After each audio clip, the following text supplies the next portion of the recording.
ఈ ఆడియో వింటున్న మీకందరికీ దేవుని పేరిట వందనాలు.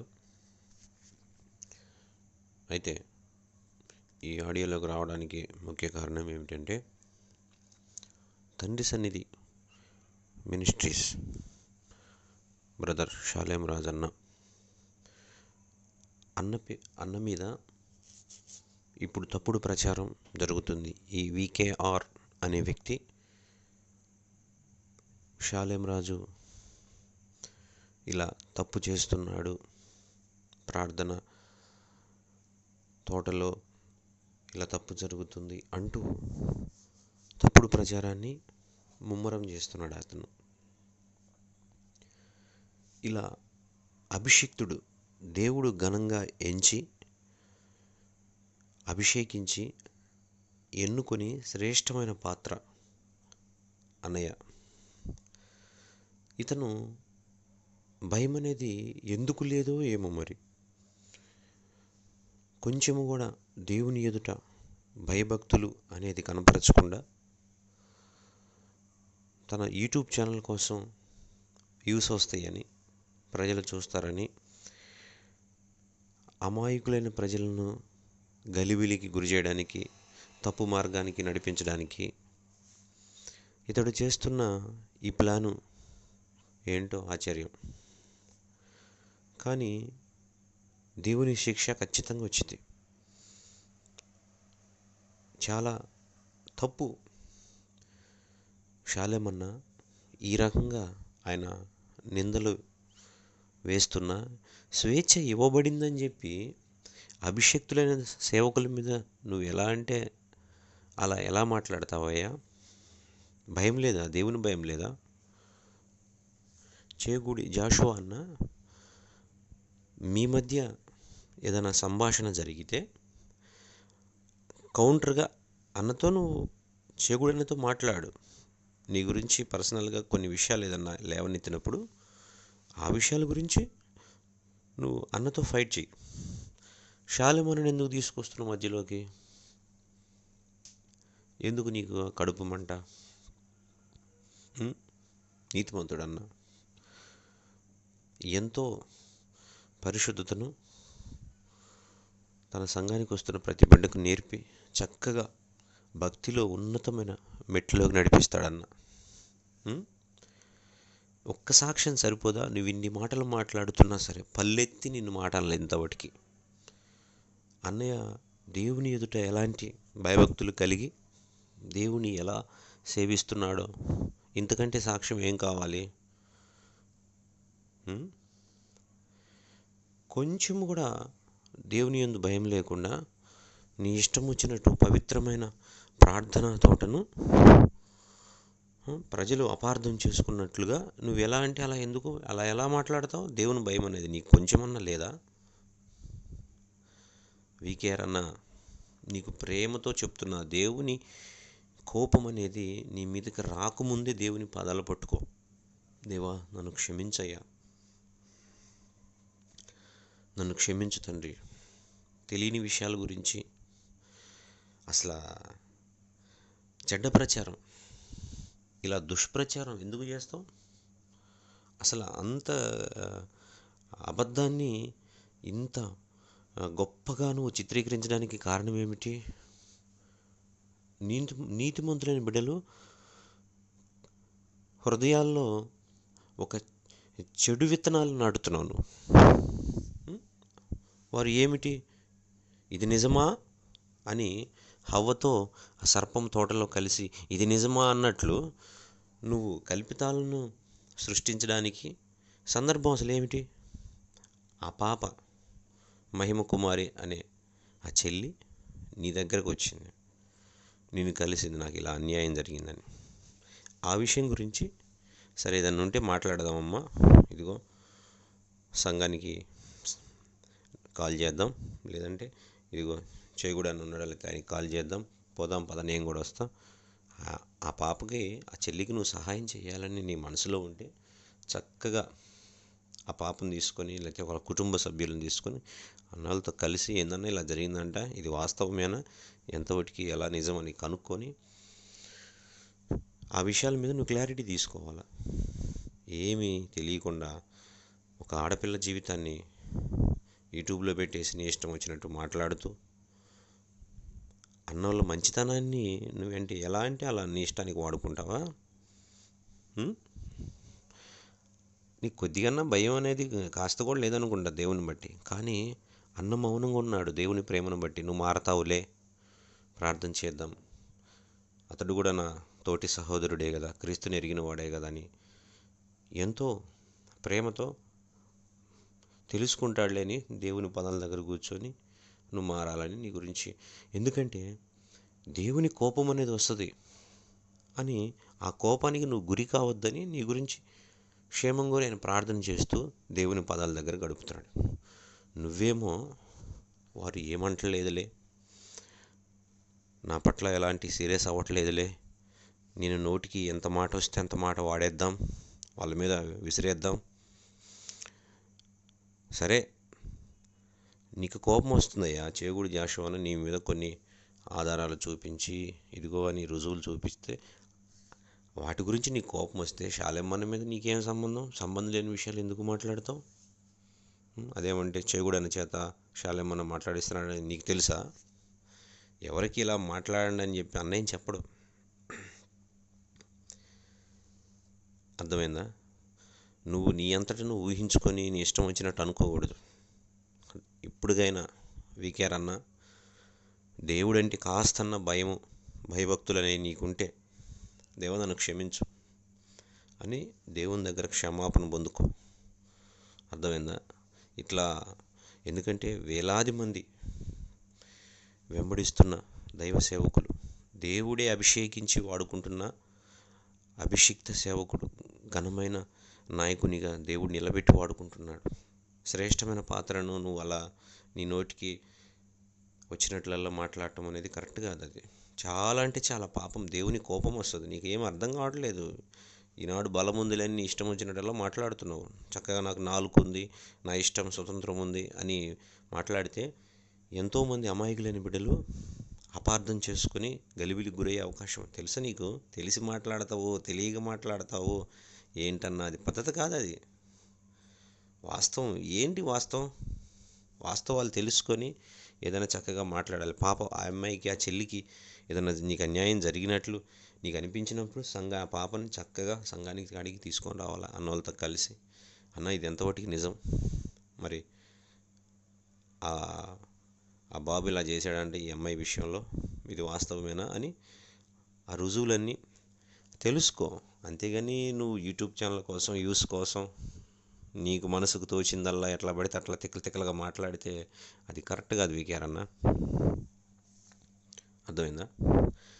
నేను ఆ పాపకు కూడా ఒకటే చెప్తున్నా, నీకు అమ్మ ఇక్కడకు అన్నయ్యని కలిసి సంఘానికి చెప్పుకునేంత తీరిక లేదా? నువ్వు ఇప్పుడు ఆయన కాడికి వెళ్ళావు, ఆయన పూర్తిగా ఈ విషయాన్ని మొత్తం డైవర్ట్ చేసి గందరగోళం చేసి అంతా రాంగ్ డైరెక్షన్లో తీసుకుపోతున్నాడు వ్యవహారం అంతా. ఒక ఆడపిల్ల జీవితాన్ని యూట్యూబ్లో పెట్టి ఆగమాగం ఇట్లా ఎట్లా అంటే అట్లా మాట్లాడుతున్నాడు. ఆయనకి విలువలు తెలిసి అసలు పాయింట్ మర్చిపోయాడు ఆయన. సమస్య అసలు, మరి ఒక సమస్య వచ్చింది, ఒక ఆడపిల్ల విషయమే ఇలా జరిగింది, మరి ఇది ఎంతవరకు వాస్తవం? ఈ విషయం మీద మాట్లాడకుండా రాంగ్ డైరెక్షన్లో అతని హృదయంలో ఎలాంటి విషయం అయితే అతను సంఘం అభివృద్ధి చెందటం, ఆశీర్వదింపబడటం ఇవన్నీ ఇష్టం లేకుండా, ఆయనకి ఇష్టం లేదనుకుంటా. ఒక సేవకుడు దేవుని చేత చక్కగా ఆశీర్వదింపబడి ఘనంగా వాడబడుతుంటే దేవుని కృతజ్ఞతలు చెల్లించి దేవా నన్ను కూడా ఆశీర్వదించయ్యా అని దేవుణ్ణి అడగాలి. అంతే తప్ప కొల్లు బుద్ధి చూపెట్టడం, విషం కక్కడం ఇది మంచిది కాదు. ఇది నష్టానికి కారణమైంది. ప్రభు చూస్తూ ఉండడు, ఆయన మౌనంగా ఉండడు. చూస్తాడు. కోపం వస్తుంది, దేవుని కోపం వస్తుంది, ఉగ్రత. నాకు కూడా వస్తుంది కోపం. నన్ను ఇలా అంటున్నారు అంటే నీకు వ్యవహరించే తీరు తెలియట్లా. అందుకే అన్నీ కొని తెచ్చుకుంటున్నావు వీకేర్ అన్న, అన్నీ కొని తెచ్చుకుంటున్నావు. అది కరెక్ట్ కాదు. దేవుడు ఒక సేవకునిగా ఒకవేళ నిన్ను కూడా వాడుకోవాలని దేవుడు అనుకుంటే, దేవా నేను కూడా ఒక శ్రేష్టమైన పాత్రలా నీ కొరకు వాడబడాలి, అనేకులకు దీవెనకరంగా ఉండాలి, అని దేవుని దగ్గర ప్రార్థన చేసి చక్కగా ఆ రూట్లో ఆ పందాల నడు. అంతేగాని ఆశీర్వదింపబడుతున్న సంఘాల మీద పడి విషయం చిమ్మటం, అబద్ధాలు ప్రచారం చేయటం, అమాయకులైన ప్రజలను మరి గలిబిలికి గురి చేయటం, దేవుడు గొప్పడని తెలుసుకుంటున్న అనేక మంది దేవుడిని ఇప్పటివరకు సంపూర్ణంగా ఎరగని బిడ్డలందరినీ గలిబిలికి గురి చేయటం. ఏమో వాళ్ళ దాంట్లోనే సరిలేదు, వాళ్ళకే అంత గందరగోళంగా ఉందని చెడ్డ విత్తనాలు నాటడం. ఏమిటి ఇవన్నీ భ్రష్ట హృదయం. అసలు ఏమన్నా నీకు అర్థమవుతుందా? నువ్వు చేసే పనులు నీకేమన్నా అర్థమవుతుందా? షాలేమన్నా ఎంతో నీతిమంతుడు కాబట్టి ఓపికగా ఉన్నారు. వాళ్ళు అన్న కానీ లేదా సంఘ బిడ్డలు కానీ ఏమన్నా సీరియస్ అయితే నీ పరిస్థితి ఏమిటి? ఇలా మాట్లాడటం అనేది నీకు మనసాక్షి లేదా? తప్పు కదా, తప్పు. అంత దూరం ఎప్పుడు కూడా ఒక భయభక్తులు దేవునికి భయపడితే చాలు. దేవునికి భయపడితే అసలు ఎలా వ్యవహరించాలి, సమాజంలో ఎలా మాట్లాడాలి, విలువలన్నీ తెలుస్తాయి. దేవునికి భయపడటం నేర్చుకో అన్న వీకేఆర్ అన్న. అర్థమైందా? ఎంత మాట అంటే అంత మాట నువ్వు నోటికి వచ్చిన మాట అనకూడదు. నీ సహోదరుని వ్యర్థుడా అని చెప్పువాడు నరకాగ్నికి లోనగును, విమర్శకు లోనగును అని వాక్యం తెలీదా నీకు? భయం కలిగి ఇక నుంచన్న జీవితాన్ని సార్థకం చేసుకో. అర్థమైందా? నీతిగా జీవిస్తున్న బిడ్డల మీద కాదు విషం చిమ్మేది. నువ్వు నశించిపోతున్న ఆత్మలు ఎందరో ఉన్నారు. దేవా, నువ్వు వారిని దర్శించయ్యా, వారిని దర్శించు ప్రభు, వారిని కాపాడు నాయనా అని చెప్పి దేవుని దగ్గర ప్రార్థించి. అంతేగాని నీతిగా జీవిస్తున్న బిడ్డలు తన జీవితాల్లో దేవుడు వారిని శుద్ధి చేసి శుభ్రపరిచి చక్కగా ఘనంగా, ఇదిగో మరణం తప్ప మరొక మార్గం లేదని అటువంటి వారిని రక్షించి తన కొరకు నిలబెట్టుకొని ఘనంగా అభిషేకించి ఘనంగా వాడుకుంటున్న శ్రేష్టమైన పాత్రను నీకు భయం అనేది ఏం లేదా? నీకు భయం అనేది లేదా? నోటికి ఎంత మాట వస్తే అంత మాట మాట్లాడతావు. తప్పు వీకేఆర్ అన్న, చాలా తప్పు. పాపం. ముందు పాపం. నీతిమంతుల మీద నువ్వు నిందలు వేయటం అనేది పాపం. దేవుడు చూస్తూ ఊరుకోడు. దేవుని ఉగ్రత నీ మీదకి రాకముందే దేవుని పాదాలు పట్టుకొని క్షమాపణ పొందు.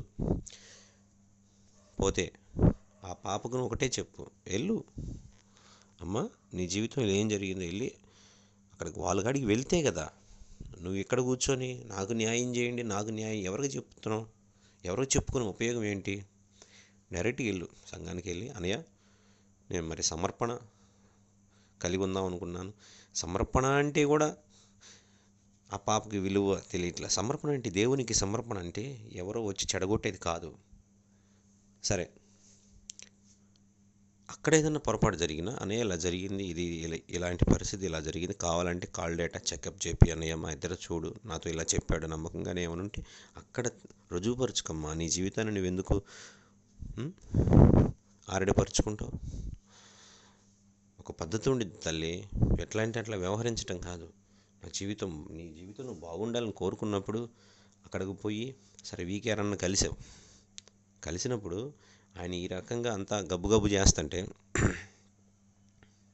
అన్న నాకేదో న్యాయం చేస్తావు నీ దగ్గరకు వచ్చాను, బై మిస్టేక్ ఒకవేళ నువ్వు తెలియకపోయిందాను అయితే నువ్వేందన్నా ఒకదానికి ఒకటి సంబంధం లేకుండా షాలేమన్నా అట్లా వాళ్ళు ఇట్లా వీళ్ళు ఇట్లా అని మీరు తిట్టుకుంటున్నారు ఏంటన్నా?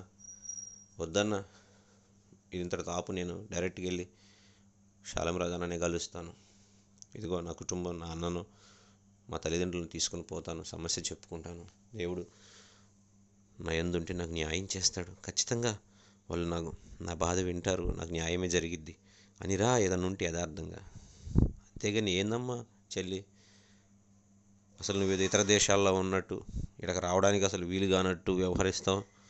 అతన్ని వీకేఆర్ అన్న ముందు పెడతావు. ఆయన మరి ఎటు నుంచి ఎటు మాట్లాడాలో తెలియకుండా ఆయన తిక్కలుగా మాట్లాడటం, అమాయకులైన ప్రజలను గలిబిలికి గురి చేయటం, నీతిమంతుల్ని కలవరానికి గురి చేయటం. ఆయన ఇదొక డ్యూటీ లాగా పెట్టుకున్నాడు. ఏమన్నా అంటే పీకేసుకుంటాడు ఇంకా, అది నేనెంత ఇది ఇంత అని. తండ్రి సన్నిధి బిడ్డలు అంటాడు, అందరిని కలిపి అంటాడు. ఆ సంఘానికి వాళ్ళు ఎవరు మంచోళ్ళు కాదంటాడు, పరిశుద్ధులు కాదంటాడు. ఇట్లా తీర్పులు తీర్చడానికి ఇతనికి ఎవరు ఇచ్చారు? తీర్పు తీర్చకు, అప్పుడు నీ గురించి తీర్పు తీర్చబడదు అని ప్రభువు చెప్పాడు కదా. ఇతనికి వాక్యం కూడా మరి ఎంత మాత్రం తెలుసో ఏమిటో మరి.